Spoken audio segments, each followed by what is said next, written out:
معزز سامعین کرام، السلام علیکم ورحمۃ اللہ تعالی وبرکاتہ۔ صلی اللہ علیہ محمد صلی اللہ علیہ وسلم، صلاۃ و سلام علیک یا رسول اللہ صلی اللہ تعالی علیہ وسلم۔ ذبح ہو کر زندہ ہو جانے والے پرندے۔ حضرت ابراہیم خلیل اللہ علیہ الصلاۃ والسلام نے ایک مرتبہ خداوند قدوس کے دربار میں یہ عرض کیا کہ یا اللہ، تو مجھے دکھا دے کہ تو مردوں کو کس طرح زندہ فرمائے گا۔ تو اللہ تعالیٰ نے فرمایا کہ اے ابراہیم، کیا اس پر تمہارا ایمان نہیں ہے؟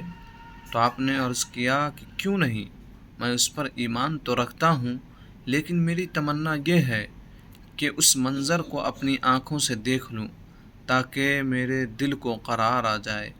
تو اللہ تعالیٰ نے فرمایا کہ تم 4 پرندوں کو پالو اور ان کو خوب کھلا پلا کر اچھی طرح ہلا ملا لو، پھر تم انہیں ذبح کر کے اور ان کا قیمہ بنا کر اپنے گرد و نواح کے چند پہاڑوں پر تھوڑا تھوڑا گوشت رکھ دو، پھر ان پرندوں کو پکارو تو وہ پرندے زندہ ہو کر دوڑتے ہوئے تمہارے پاس آ جائیں گے، اور تم مردوں کے زندہ ہونے کا منظر اپنی آنکھوں سے دیکھ لو گے۔ چنانچہ حضرت ابراہیم علیہ السلام نے ایک مرغ، ایک کبوتر، ایک گدھ اور ایک مور، ان 4 پرندوں کو پالا اور ایک مدت تک ان 4 پرندوں کو کھلا پلا کر خوب ہلا ملا لیا، پھر ان 4 پرندوں کو ذبح کر کے ان کے سروں کو اپنے پاس رکھ لیا اور ان 4 کا قیمہ بنا کر تھوڑا تھوڑا گوشت اطراف و جوانب کے پہاڑوں پر رکھ دیا، اور دور سے کھڑے ہو کر ان پرندوں کا نام لے کر پکارا، یا ایھا الدیک، اے مرغ، یا ایھا الحمامہ، اے کبوتر، یا ایھا النسر، اے گدھ، یا ایھا الطاؤس، اے مور۔ آپ کی پکار پر ایک دم پہاڑوں سے گوشت کا قیمہ اڑنا شروع ہو گیا، اور ہر پرندہ کا گوشت پوست ہڈی پر الگ ہو کر 4 پرندہ تیار ہو گئے، اور وہ 4 پرندہ بلا سروں کے دوڑتے ہوئے حضرت ابراہیم علیہ السلام کے پاس آ گئے اور اپنے سروں سے جڑ کر دانہ چننے لگے اور اپنی اپنی بولیاں بولنے لگے، اور حضرت ابراہیم علیہ السلام نے اپنی آنکھوں سے مردوں کے زندہ ہونے کا منظر دیکھ لیا اور ان کے دل کو اطمینان و قرار مل گیا۔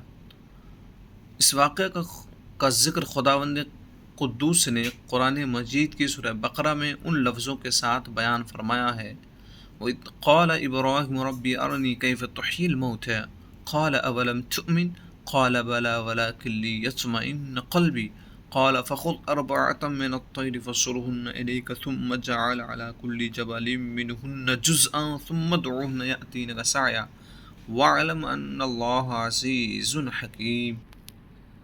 ترجمہ کنز ایمان۔ اور جب عرض کی ابراہیم نے، اے رب میرے، مجھے دکھا دے تو کیوں کر مردے جلائے گا؟ فرمایا، کیا تجھے یقین نہیں؟ عرض کی، یقین کیوں نہیں، مگر یہ چاہتا ہوں کہ میرے دل کو قرار آ جائے۔ فرمایا، تو اچھا 4 پرندے لے کر اپنے ساتھ ملا لے، پھر ان کا ایک ایک ٹکڑا ہر پہاڑ پر رکھ دے، پھر انہیں بلا، وہ تو تیرے پاس چلے آئیں گے، پاؤں سے دوڑتے، اور جان رکھ کر اللہ غالب حکمت والا ہے۔ درس ہدایت۔ مذکورہ بالا قرآنی واقعہ سے مندرجہ ذیل مسائل پر خاص طور سے روشنی پڑتی ہے۔ ان کو بغور پڑھیے، بغور سماعت کیجیے اور ہدایت کا نور حاصل کیجیے، اور دوسروں کو بھی روشنی دکھائیے۔ مردوں کو پکارنا۔ 4 پرندوں کا قیمہ بنا کر حضرت ابراہیم علیہ السلام نے پہاڑوں پر رکھ دیا تھا، پھر اللہ تعالیٰ کا حکم ہوا، ثم ادعوہن، یعنی ان پرندوں کو پکارو۔ چنانچہ آپ نے 4 کو نام لے کر پکارا تو اس سے یہ مسئلہ ثابت ہوا کہ مردوں کو پکارنا شرک نہیں ہے، کیونکہ جب پرندہ مردوں کو اللہ تعالیٰ نے پکارنے کا حکم فرمایا اور ایک جلیل القدر پیغمبر نے ان مردوں کو پکارا تو ہرگز یہ شرک نہیں ہو سکتا، کیونکہ خداوند کریم کبھی بھی کسی کو شرک کا حکم نہیں دے گا، نہ کوئی نبی ہرگز شرک کا کام نہیں کر سکتا۔ تو جب مرے ہوئے پرندوں کو پکارنا شرک نہیں تو وفات پائے ہوئے خدا کے ولیوں اور شہیدوں کا پکارنا کیوں کر شرک ہو سکتا ہے؟ جو لوگ ولیوں کو پکارنا اور شہیدوں کے پکارنے کو شرک کہتے ہیں، اور یا غوث کا نعرہ لگانے والوں کو مشرک کہتے ہیں، انہیں تھوڑی دیر سر جھکا کر سوچنا چاہیے کہ اس قرآنی واقعے کی روشنی میں انہیں ہدایت کا نور نظر آ جائے اور وہ اہل سنت کے طریقے پر صراط مستقیم کے شاہراہ پر چل پڑے۔ تصوف کا ایک نقطہ آپ سماعت کر لیں۔ اس قرآنی واقعے سے تصوف کا ایک نقطہ نکلتا ہے کہ حضرت ابراہیم علیہ السلام نے جن 4 پرندوں کو ذبح کیا ان میں سے ہر ایک پرندہ بری خصلت میں مشہور ہے۔ مثلا مور کو اپنی شکل و صورت کی خوبصورتی پر گھمنڈ رہتا ہے، اور مرغ میں کثرت شہوت کی بری خصلت ہے، اور گدھ میں حرص اور لالچ کی بری عادت ہے، اور کبوتر کو اپنی بلند پروازی اور اونچی اڑان پر نخوت و غرور ہوتا ہے۔ تو ان 4 پرندوں کے ذبح کرنے سے ان 4 خصلتوں کو ذبح کرنے کی طرف اشارہ ہے کہ 4 پرندہ ذبح کیے گئے تو حضرت ابراہیم علیہ السلام کو مردوں کے زندہ ہونے کا منظر نظر آیا اور ان کے دل میں نور اطمینان کی تجلی ہوئی، جس کی بدولت انہیں نفس مطمئنہ کی دولت مل گئی۔ تو جو شخص یہ چاہتا ہے کہ اس کا دل زندہ ہو جائے اور اس کو نفس مطمئنہ کی دولت نصیب ہو جائے، اس کو چاہیے کہ مرغ ذبح کرے، یعنی اپنی شہوت پر چھری پھیر دے، اور پھر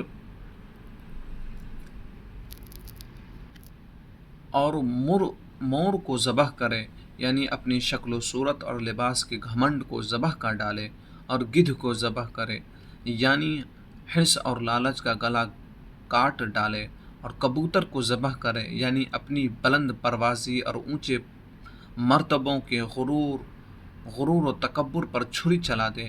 اگر کوئی ان 4 بری خصلتوں کو ذبح کر ڈالے گا تو انشاءاللہ تعالی وہ اپنے دل کے زندہ ہونے کا منظر اپنی آنکھوں سے دیکھ لے گا، اور اس کو نفس مطمئنہ کی سرفرازی کا شرف حاصل ہو جائے گا۔ تو حضرات، آج کی ویڈیو یہیں پر سماپت ہوتی ہے۔ انشاءاللہ العزیز کچھ نئی دین کی باتیں لے کر آپ کے سامنے حاضر ہوں گا۔ اللہ کی بارگاہ میں دعا کرتا ہوں کہ اللہ تعالی ہم سب کو صحیح سمجھ اور دین کی صحیح تعلیم عطا فرمائے۔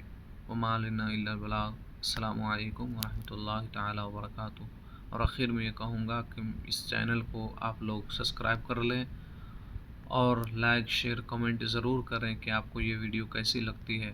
اگر اچھی لگتی ہے تو انشاءاللہ العزیز میں اس کو کنٹینیو کروں گا اور ہمیشہ آپ تک اچھی باتیں آتی رہے گی انشاءاللہ۔